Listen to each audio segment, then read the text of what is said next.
नमस्कार। तो SME IPO market में एक और नया नाम आ गया है, एरिटास विनाइल। सवाल यह है कि क्या यह किसी के पोर्टफोलियो के लिए अगला बड़ा मौका हो सकता है। आज हम इसी का पूरा विश्लेषण करेंगे। चलिए शुरू करते हैं। तो सबके दिमाग में एक ही सवाल घूम रहा होगा, एरिटास विनाइल आईपीओ, ये एक सुनहरा मौका है या इसमें कोई छिपा हुआ जोखिम है? चलिए इसी की तह तक जाते हैं और इसका जवाब ढूंढते हैं। हम इस पूरे विश्लेषण को 6 हिस्सों में देखेंगे। सबसे पहले आईपीओ की अपॉर्चुनिटी, फिर एरिटास विनाइल है क्या, उसके बाद इसके फाइनेंशियल्स, वैल्यूएशन और आईपीओ से मिले पैसों का क्या होगा, इसकी ताकतें और जोखिम क्या हैं, और आखिर में आएंगे फाइनल फैसले पर। चलिए सबसे पहले शुरू करते हैं सेक्शन 1 से, आईपीओ अपॉर्चुनिटी। देखते हैं कि ऑफर क्या है। ओके, तो नंबर्स की बात करें। इशू साइज है लगभग 38 करोड़ का। प्राइस बैंड रखा गया है 40 से 47 रुपए प्रति शेयर। एक लॉट में 6000 शेयर्स हैं। इसका मतलब है कि मिनिमम इन्वेस्टमेंट जो लगेगा वो है करीब 2.82 लाख रुपीस। और हाँ, तारीखें नोट कर लीजिए, बहुत ज़रूरी हैं। आईपीओ खुल रहा है 16 जनवरी को, बंद होगा 20 जनवरी को, और लिस्टिंग की उम्मीद है 23 जनवरी को। तो कैलेंडर में मार्क कर लीजिए।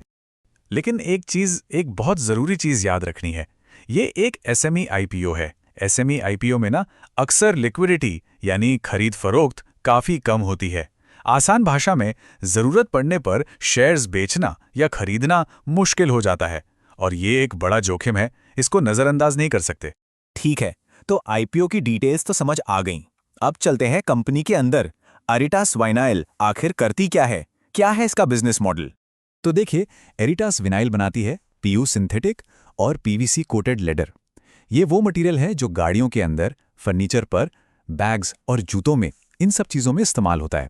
मतलब ये B2B टेक्निकल टेक्सटाइल स्पेस में काम करते हैं, जहां क्लाइंट्स के साथ रिश्ते लंबे चलते हैं, जो कि एक अच्छी बात है। और इनकी खास बात पता है क्या है? इनकी टेक्नोलॉजी।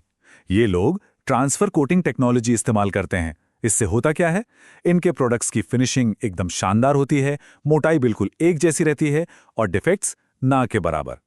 और यही चीज इन्हें मार्केट में कंपटीशन से आगे रखती है। तो बिजनेस मॉडल तो काफी दिलचस्प लग रहा है, पर असली कहानी तो नंबर्स बताते हैं, है ना? तो चलिए अब इसकी फाइनेंशियल स्टोरी पर नजर डालते हैं। वाह, रेवेन्यू ग्रोथ देखिए, जबरदस्त है। फाइनेंशियल ईयर 22 में 30 करोड़, फिर 23 में 61 और 25 तक 98 करोड़। मतलब कंपनी लगातार ग्रो कर रही है, जो कि एक बहुत ही पॉजिटिव साइन है। रेवेन्यू के साथ साथ प्रॉफिट आफ्टर टैक्स यानी पीएटी भी बढ़ा है। ये वित्त वर्ष 22 में 0.8 करोड़ से बढ़कर वित्त वर्ष 25 में 4.1 करोड़ हो गया।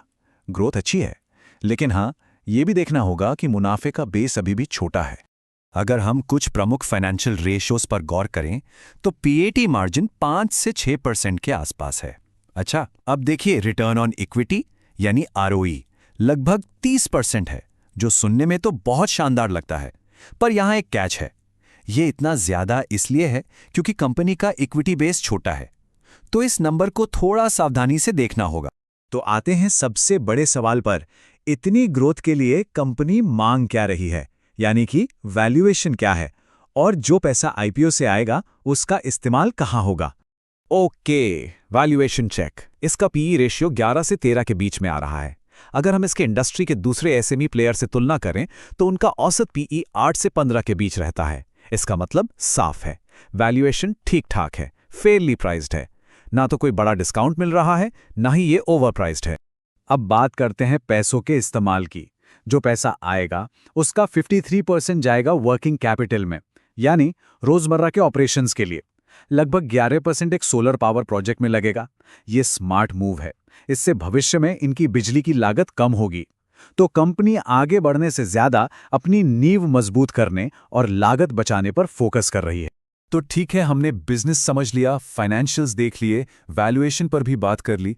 अब वक्त है इन सभी टुकड़ों को जोड़ने का और एक संतुलित नजरिया लेने का। क्या हैं इसकी ताकतें और क्या हैं इसके जोखिम। तो यहां आकर निवेश की दुविधा बिल्कुल साफ दिखती है। एक तरफ कंपनी के पास ताकतें हैं, इनका टेक्निकल नीश बिजनेस, एक्सपोर्ट मार्केट में मौजूदगी, शानदार रेवेन्यू ग्रोथ और उचित वैल्यूएशन। लेकिन दूसरी तरफ सिक्के का दूसरा पहलू भी है, एसएमई की लिक्विडिटी की समस्या, कच्चे माल की कीमतों का उतार चढ़ाव, कुछ ही क्लाइंट्स पर ज्यादा निर्भरता, और ये कि कंपनी 2020 से ही काम कर रही है, तो इतिहास बहुत लंबा नहीं है। तो इतने सारे विश्लेषण के बाद आते हैं आखिरी नतीजे पर। फाइनल फैसला क्या है? किस तरह के निवेशक को क्या करना चाहिए? देखिए, इसको ऐसे समझते हैं। अगर कोई सिर्फ लिस्टिंग गेन्स के लिए अप्लाई कर रहा है तो शायद इससे दूर रहना ही बेहतर है। हाँ, अगर कोई लंबी अवधि का निवेशक है, मतलब 2-3 साल का नजरिया है और जोखिम लेने की हिम्मत है, तो वो अप्लाई करने के बारे में सोच सकता है।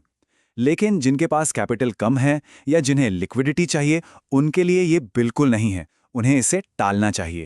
तो इसका सार ये है, ये एक मध्यम जोखिम मध्यम इनाम वाला एसएमई निवेश है। मतलब ना तो ये लॉटरी का टिकट है, ना ही पूरी तरह से असुरक्षित। एक संतुलित सौदा है। और यहाँ एक आखिरी सवाल सोचने के लिए बनता है। एक लंबी अवधि के पोर्टफोलियो के लिए क्या ये मध्यम इनाम एक एसएमई निवेश से जुड़े उच्च जोखिम को सही ठहराता है? इसका जवाब हर निवेशक को अपनी जोखिम लेने की क्षमता और अपने फाइनेंशियल गोल्स के हिसाब से खुद ही ढूंढना होगा।